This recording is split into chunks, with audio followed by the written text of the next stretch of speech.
Hey there, this is a recipe that I've adapted from several versions of Morning Glory Muffins and carrot cakes. You're going to start by putting all your wet ingredients in one bowl and setting that aside. Get your raisins mixed with the eggs and the oil right away so they'll plump up. If they're really dried out, plump them up in a bowl of warm water before you start this process. I threw the last few raisins in my bowl because I can never let anything go to waste. Do any of you have additional attachments for your KitchenAid other than the ones that it comes with? I have a sausage maker and a pasta maker attachment as well.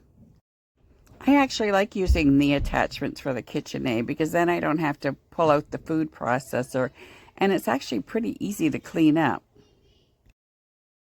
One large apple, peel and all, made about a cup of applesauce, which is the amount that I needed.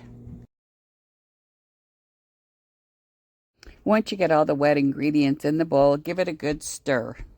Don't forget to add your raisins if you have them soaking elsewhere. Now you're going to start getting your dry ingredients together. Notice that I'm adding the flour to the measuring cup and leveling it rather than dipping the measuring cup into the bag of flour. This is how you're supposed to measure in order to get an accurate measurement for a recipe. This is the established universal way to measure, and the creator of this recipe will have used this method when creating the recipe. Using this method will give you an end product most like that which the creator intended. I'm adding the flax just to give these muffins a little bit of extra nutritional value.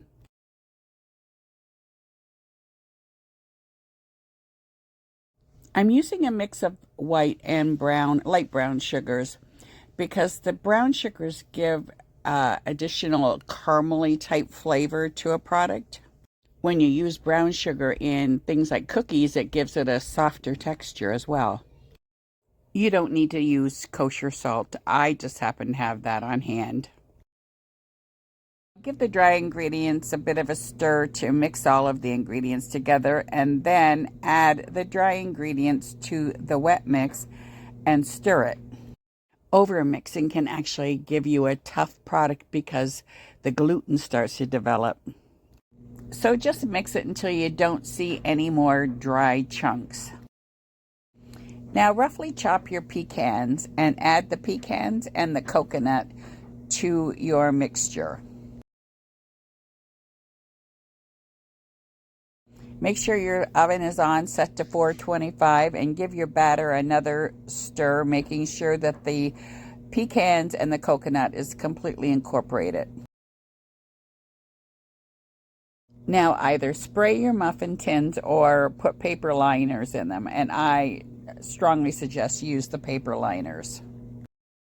This batter made 16 cupcakes. You can make them bigger or smaller, you'll just have to adjust the baking time. Place in a 425 degree preheated oven for 5 minutes and then reduce the temperature to 350 and bake for another 18 minutes. Let them cool and enjoy.